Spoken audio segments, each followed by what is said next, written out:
Hi and welcome to all the viewers joining us for this pre-recorded show, which is recorded early doors on Thursday morning for the Friday meeting, which takes place at Fairview. Racing is on the turf track, where the first race is due off at 12:30 over 800 meters for the youngsters, for the 2-year-olds, so the juveniles will take part. Joining me on the line is our resident expert, Grant Paddock. Grant, how are you doing? All good, Sheldon, all good. No complaints. Morning to the punters as well. Right, let's get straight into the action, and we open with the 800-meter scurry, where the betting has number 7, Splice the Main Brace at even money. Number 3, Happy Holly, a first-timer who has attracted some support from 7-2 down 28-10. Number 6, Serendipitous, down 28-10, and the number 4, Magical River at 4-1. So a host of first timers in the first race, and your suggested bet for the day is the buy pot. So take us through race number 1. Is there any word on the ground about the unraced horses that you've heard of? Yeah, 100%, Sheldon. The only talk that I've heard here is for the one horse here, Alpine Diamond. I believe it's quite a quick filly. So she's out of a trippy mare, Global View, so she's going to have a lot of pace. There's no doubt about that. So that's the only one that there really been any talk for. Allen's first filly ran very, very well. First time out, got beaten neck, I think. And he doesn't really run his good ones first. This one could be anything. Well-bred horse. No talk though, but I'm purely on looks. I have seen it. It's a very nice looking filly and should go very well in this race. I've gone for the 7 to beat the 1. The 1 is 33-1, I must say. And then the 3, Happy Holly, Gavin's Babies, are always there and thereabouts. And then the 6, Serendipitous. So race number 1, we're pretty much going in blind. So watch the market, watch the horses in the preliminaries, and then of course watch them go down to the start. And usually the race time money and the comments from the trainers will guide you in the right direction. That'll take us on to the opening leg of the place accumulator, which will be race number 2. And this will be over 1,000 meters. 13:05 is the time you need to get your bets on. Having a look at the betting, the anti-post betting, it has number 11, Lady Mallorca at 2-1. Number 1, Horsefly is trading at around 9-2. And the number 4, Raptor Island at 11-2. 6-1 and better the rest. Let's start off with the Kelly Mitchley trained number 4, Raptor Island. Got Muzi Yeni aboard. Looking at this son of Dynasty, I suppose if you look at his pedigree and his overall form, a little bit disappointing that he hasn't gotten into the winner's box by now. How do you rate his chances on the day, Grant? Just listen, he's had enough chances, that's for sure. You know, he's a one-dimensional horse. He jumps and he runs. We have had a bit of rain, so the course is going to be greasy. That's not going to be in his benefit. So definitely a place getter. The same can go for Swiss Volt. The interesting horse here is definitely Horsefly from the Alan Creefyard. Alan likes to give them a sprint first time up, and sometimes they run very decent races first time out. And this time they've actually got Richard on this horse, so he's obviously putting up very decent work. With regards to the favourites, I see this the trainer comments that said you're going to need further. So 2-1, probably a little bit shallow, coming off 155-day rest. Last time out, that's very good run. Last time out over in Cape Town over 12:50. So that probably could run a decent kind of race with best intentions. But I've actually gone for Horsefly to win this race from the 3, then the 4, and then the 11. That'll take us on to race number 3, and time to get your bets on for race number 3 is 13:40, and this will be the opening leg of the pick 6, and a number of the punters will be looking to banker number 4, Jet Bund. If you're not in the camp at Jet Bund, then the second favourite is number 5, Give Us a Smile from the Kotson stable with Louis Mkotwa aboard, and that is at 5-2. These two dominate the betting. It is 8-1 and better the rest of them. Now, Grant, race number 3, let's kick off with number 4, Jet Bund. Although having the 13th attempt after being runner-up in the last 2 races, if Jet Bund is going to get a victory under the belt, this seems to be the ideal opportunity to break out of the maiden jail. 100% Sheldon. I think he's a bank. Well, he's definitely a banker in the place accumulator. In the bipod, I've gone a bit wider. I'm scared of maidens. I've added in Give Us a Smile, and then the horse that can definitely improve is this horse Moflo, number 6.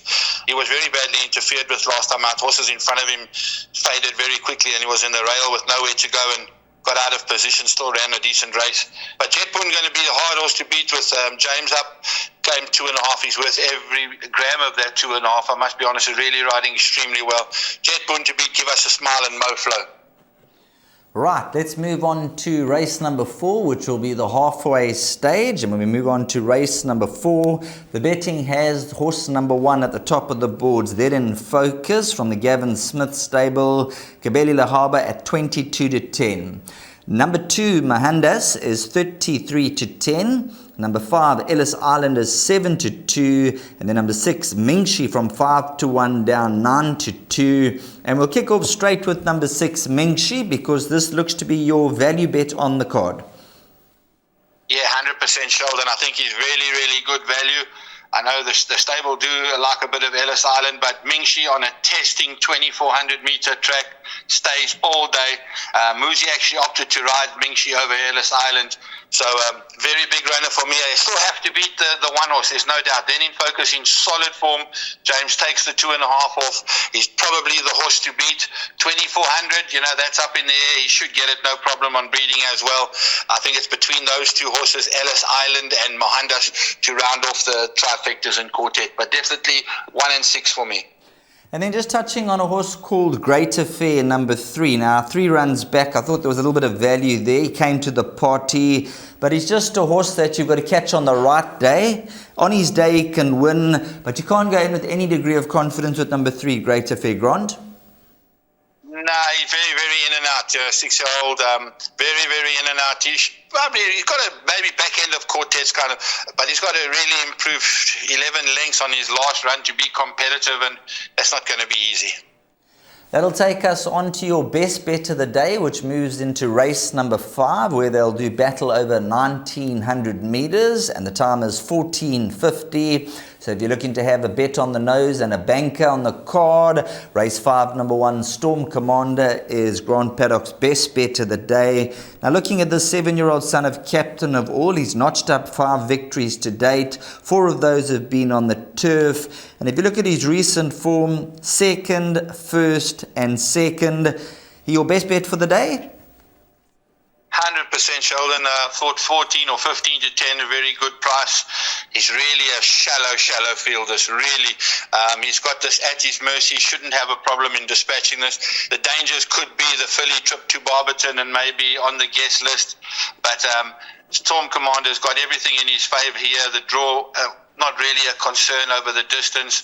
The weight probably is the only concern, being 61 kilos, but he's definitely found the right field, and I think at 14 to 10 he's worth a bet. Now, if you're looking for an exacta or a swinger inclusion in the race, is there anything that sticks out for you that you can throw into maybe the exactas and trifectas for the public out there, barring the banker? Probably trip to Barberton and maybe down the bottom, soft touch the other filly, but really, it's not really a race that you're going to get money in the exactas and the trifectas, to be honest with you, especially if Storm Commander comes home. But probably Storm Commander, banker with trip to Barberton and soft touch to run second in the exactas. Well, Grant, to your credit, I must say, often these horses that they price up around about 15 to 10, sometimes they're around 2 to 1. You make them your best bet and you say they are the wrong price, and they usually shorten down and come home. So kudos to you. Well done. Thank you very much. That'll take us on to race number 6, where number 2, Concerto, is your 33 to 10 anti-post favourite. Number 1, Regina Bellissima, is second on the boards at 7 to 2, and then number 6, Global Goddess, at 9 to 2. After those runners, you can get 6 to 1 and better the rest. Now, when you're looking at race number 6, Grant, just reading between the lines, you don't trust this race at all. You've gone with numbers 1, 2, 6 and 12 to be on the safe side. listen, that's in the bipod. This is a field race, Sheldon. This is very, very difficult. To start off with the one Regina Bellissima, very good first run here behind Esther in a 78 handicap. She's got the weight to carry. She's down in class, draw 13. I think she could be a better filly on the poly. She's now on the sticky grass. It could catch her out. Concerto won a very good race last time out, but it's a maiden winner. And then after that, Holly's View found a little bit of form back in a novice plate, where she ran 3 lengths off them, or 6 lengths off them, third. And then Global Goddess, who's got a bit of form, but all on poly. Very, very tricky race. I have gone those numbers that you mentioned. 2, 1, 6, and 12. But a field race in the pick 6, and punters really need to load up over here. The 12 could be a decent runner back on the grass with a claim, a nice low weight on its back. But they've got to go very wide here. Very, very tricky race. Moving on to the penultimate race of the day, which is race number 7. So race number 7 is due off at 1600 hours. It'll be run over a distance of 1400 meters. Now, when it comes to the crunch and the betting, they have number 3, United Express at 5-2. Number 1, State of Mind is 33-10. And number 4, Dawn of Gold is priced up at around 9-2. Just having a look-see, number 11, Cavian's Cora, one of the lurkers in the pack at 16-1. This is a horse that I'd throw into the quartets. But when it comes down to race number 7, the current favourite, number 3, United Express, looking at the form, a 2-time winner. One of those victories have come on the turf. And you had to really enjoy that ride from Richard Fareed last time out when winning on this Daughter of the United States. Yeah, 100%. I think she's found her feet now in Port Elizabeth. Got no concern with the grass. She's done well on the grass before. Definitely the horse to beat in my mind. Richard Fourie up, good draw. Stable doing okay. State of Mind ran a good race last time out. She's had another run since then to Heart's Ease, which was another good run.